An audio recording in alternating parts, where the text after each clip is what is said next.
What's going on, everybody? It is time to talk about this week's Final Order Cutoff books, particularly our indie comics that are on Final Order Cutoff. And there are a lot of new number ones coming out this week, so let's talk about them, and we'll get into some other things throughout our discussion here. First up, let's talk about Three Keys number one from Image Comics. David Messina is writing and drawing this one. He's the Han Solo artist. And here is what the book is about. Did the inhabitants of another dimension flee into our reality to save themselves from the terrible wrath of the great old ones, or to help us prepare for a final devastating invasion? And what if humanity's only chance against these great old ones, is an impetuous, mischievous young woman and her sardonic, furry, and surprisingly violent mentor?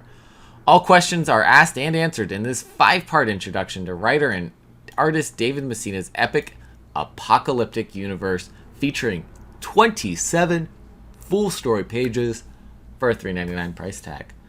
So a little bit more than the usual you get in a comic for same price. So that's pretty cool. The artwork looks fantastic in this. I missed this one in the previous catalog before, and so I may have to go check this one out. Or I may wait till I see it in the shop and pick it up. But this looks really cool. I don't think you want to skip over this one. If I had to go with a couple choices from the number ones this week, this would be one of them. But let's keep moving down to the next number one on the list, also from Image Comics. It is Dark Ride number one from Joshua Williamson and Andrea Besson. Welcome to the scariest place on earth. Devilland has been the world's premier horror-themed amusement park for over 50 years, home to the scariest ride ever created, the Devil's Due.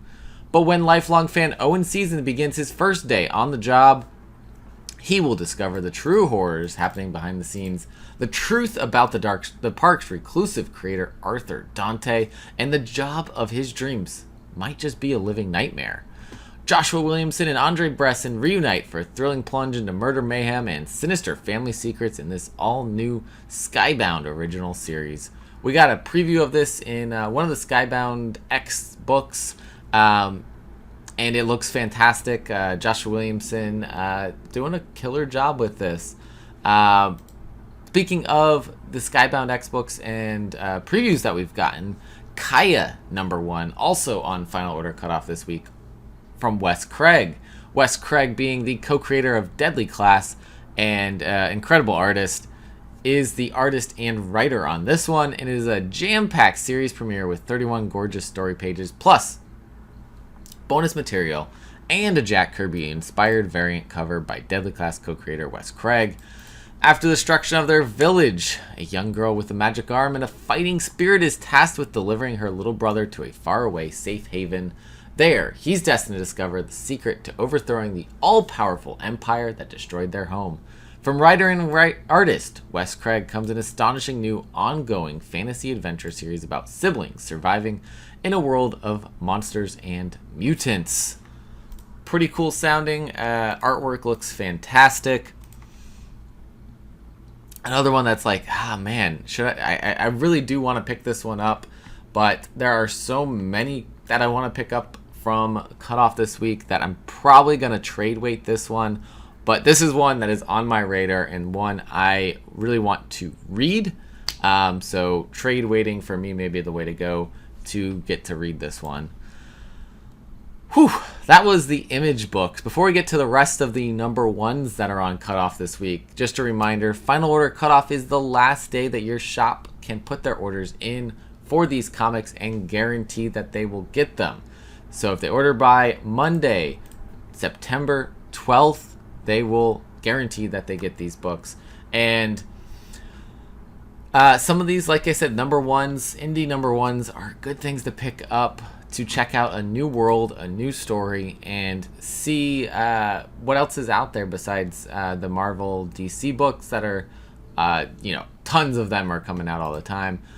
But Cutoff on Monday is for those in the Diamond catalog. There's a cutoff on Monday for those in the Penguin Random House catalog as well, Marvel and IDW.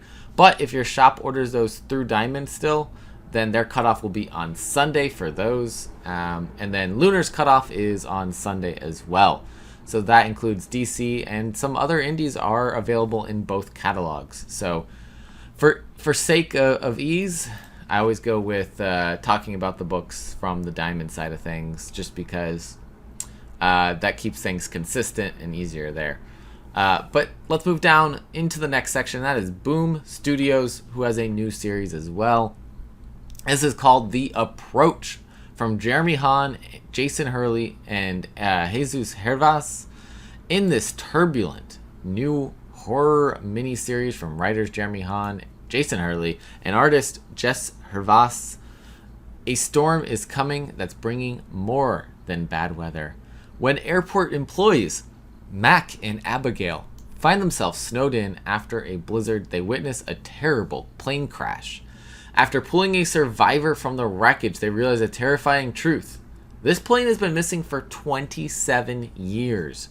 The nightmare has only just begun, though, as the people trapped in the airport soon find themselves confronted by what this plane actually brought back. For those with a fear of flying, it's not that the sky deserves dread, but what lies beyond it. Sounds pretty cool. Sounds like a great book to be picking up. This is coming out in October, so we're headed into the spooky time. So why not start a little bit of a cool horror mini series here, coming into October. Speaking of horror, we have A Legacy of Violence from Mad Cave Studios on Final Order Cutoff. This is the first issue from Colin Bunn and Andrea Muti. A Legacy of Violence by Masters of Horror, with letters by Russ Wooten on this book. It's following Dr. Nick Shaw, an honest doctor just trying to help people. But one day, when a patient gets out of control, Nick suddenly begins recalling past memories he had kept hidden away. That's when he decides to join Doctors Without Borders and head straight for Central America. But his past still comes calling. With a serial killer on the loose in the small town of Desante, Honduras, Nick's flashbacks begin to intensify and become clearer. Was Nick meant to go to Honduras? Is this all part of the killer's plan? Find out what Nick has been repressing all these years and why.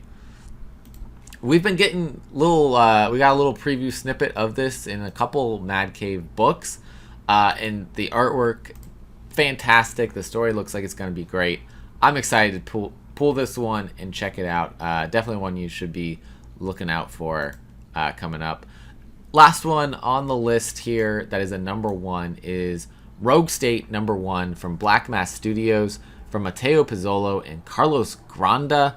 What if a contested presidential election plunged America into turmoil? What if political violence consumed the streets? And what if a raging Supreme Court and a strict interpretation of the Second Amendment legitimized and deputized all militias, transforming the entire country into a paramilitary police state? What if freedom fighters emerged from the chaos, raised a civilian army, and carved out a territory across the United States? Pushing out police, militias, and National Guard, enforcing its own laws. Sovereign. What if Americans refused to be governed? In this speculative fiction comic book series ripped from tomorrow's headlines, a mysterious figure named Vaya of Bright Stars will rise from the crisis. But is she a freedom fighter or a terrorist? Either way, her rogue state will not just blaze a path across America, it will also inspire others to raise their own armies, some in solidarity, others in opposition. Rogue State is a genre known as speculative fiction, except that it doesn't seem as speculative anymore. That is a quote from the San Francisco Chronicle. From my writer Matteo Pizzolo from Cal Exit and Godkiller, and artist Carlos Granda from Pirouette and Cal Exit San Diego, comes this tale of rebelling against tyranny, reconquering stolen land, punching fascists in the face, and building a better nation. Sounds like another great series from Black Mask. They've been putting out some quality books. There's been I feel like they've been hit a lot more with the paper shortage delays than some other publishers, but the stuff that I've been reading is fantastic, especially Destiny New York. Black and White were excellent. And I was really digging the God Killer books, but I dropped those in favor of picking up some trades of them later on. So definitely encourage you to check this story out. Moving into our non-number one issues now, we have from Image Comics Dead Lucky number 3 from Melissa Flores and French Carlomagno. With Bibby's identity at risk of imminent discovery, Eddie and Maria take unconventional measures to try and keep her safe. But when a fight with a new kind of enemy rages out of control in Chinatown, even they won't be able to save Bibby from her worst enemy, herself. Dead Lucky, fantastic series, is a new entry into the Massive Verse from Radiant Black.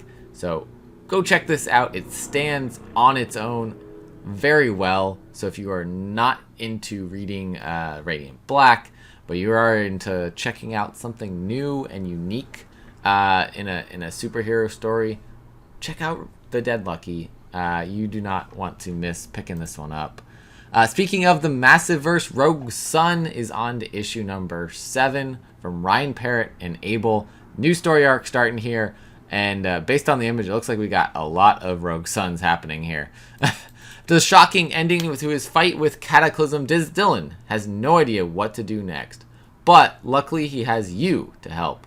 In this very special issue, you make the decision and choose Dylan's path in a fight against an enemy who controls time itself.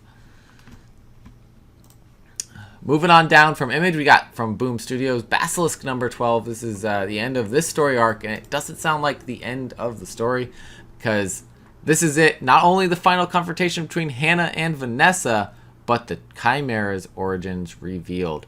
Who will make it out alive? More importantly, what kind of monster will they become? Like, to me, that sounds like maybe we got another arc coming from this story.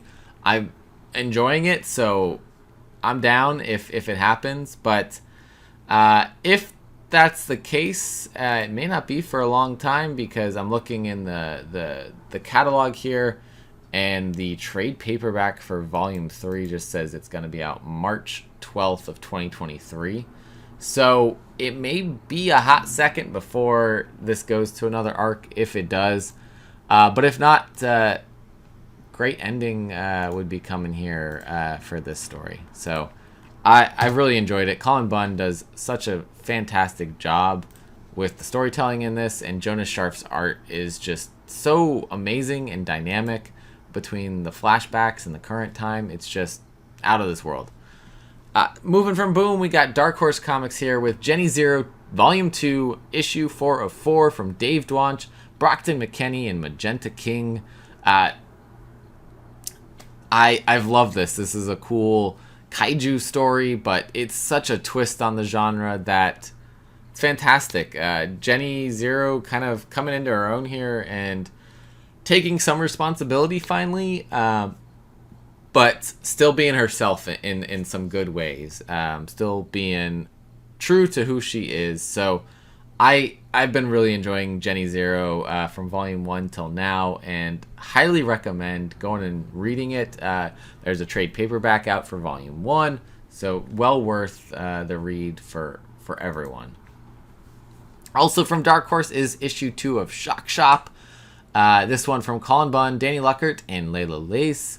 They present a brand new flip comic taking place in a haunted comic book shop with a twisted retailer filled with tales of terror, sure to leave you with the lights on. Welcome to Shock Shop. The terror continues in these two tales about plagued families. In the first story, woodland monsters go on the attack against a camping couple, and in story 2, mischievous creatures terrify a man from inside his own home. Love it, love it, love it. I have not gotten to read the first issue that came out this week yet, but I love this concept, so I'm in, and going to at least be reading those first two. Moving over to IDW, we got True Cult number 3 from Scott Bryan Wilson and Leon Akengis. We're off the grill. We're off the grill and into the fryer with this one, gang. Marty and Allison go deep undercover in the headquarters of the Church of the Immortal Heartbeat, but can their squishy mortal minds stand up to the devilish dilemmas that await them inside? Also, Bernice and Veronica Vargas-Vo go head-to-head, and it's going to be messier than the back booths after a youth soccer team lunch. You know the kids we're talking about.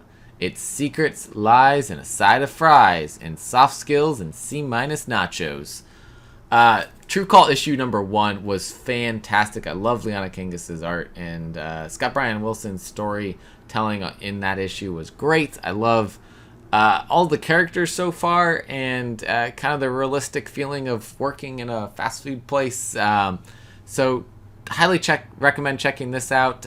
Issue 2 should be coming out this next week, and then issue 3 on Cutoff right now. So give that a look, and I just had to show this off on video here. This is a sketch cover done by Liana Kangas for Owen from Barbaric. It is fantastic. I got this from Vault's Whatnot sale, and I love it. It's super cool. I feel like I got it for a steal, which sometimes happens in those sales, so I love it. I love her artwork, and that's why I recommend checking this out.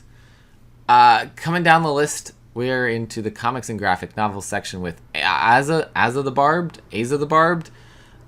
2 of 5 from Pat Shand and Rio Burton. Asa the Barbed hasn't yet hit shops, but issue 2 is already on final order cutoff from what it seems like. I don't remember it hitting shops, at least. Maybe it did, and somehow I didn't pick it up, but I want to read this one because it's coming from Pat Shand, who is the Destiny New York creator, does a lot of killer character development and world building. And in this one we have following our main character Asa. She's trapped in a body she doesn't recognize and confronted by an ancient deity. When the Bone Wolf, a towering monstrosity with power over life and death, makes Asa an offer, she will have to choose between her own safety and becoming a weapon of the gods. Meanwhile, a darkness descends over Asa's village, leaving her sister Ali, a soldier fresh out of introductory training, to deal with an apocalypse-level threat. Sounds like a good time. Moving down, we've got from Sumerian Comics, Illusion Witch, number 5 of 6, from Ruben Romero, Andrea Errico, telling us this fantastic story about Adia, Baru, the Circle, and as Adia accepts her new reality, she lands on a collision course with the Three, who will do anything to stop Adia from becoming the new Siren of Sari. This is issue 5 of 6, so we're getting close to the end here. I think we just had issue 4 come out, if I'm not mistaken, or is coming out this coming week. I'm losing track of what's releasing when. I think it's coming out next week. So just fantastic storytelling here as well. Be on the lookout for that. And last but not least, also from Sumerian Comics, we got Popstar Assassin Volume 2, Issue 2 from Ed Laval and Marcelo Basile. Granite Smasher finds a backdoor into Shangri-La. Molly the man gets a pair of pants, finally. Flashbacks from her past loom large for TD as she rescues Norma from certain death. And in a final confrontation, bullets and fists of fury fly as Bruce squares off against Don Franzetti in this game of death. So another fantastic volume of Popstar Assassin coming our way. Issue 1 not yet out, but issue 2 on cutoff. And that's it. That is our final order cutoff indie books this week. Thank you for watching and joining with us. If you haven't already, go check out all the links down below. We got a website. We got a merch store. We've got a Twitter. It's my Twitter, but I post about stuff for the channel on there. Follow us on Instagram and whatever other links I got down there. We do audio formats of our video podcasts and all, so go check those out. Really appreciate you guys, and as always, collect what you love. See you next time.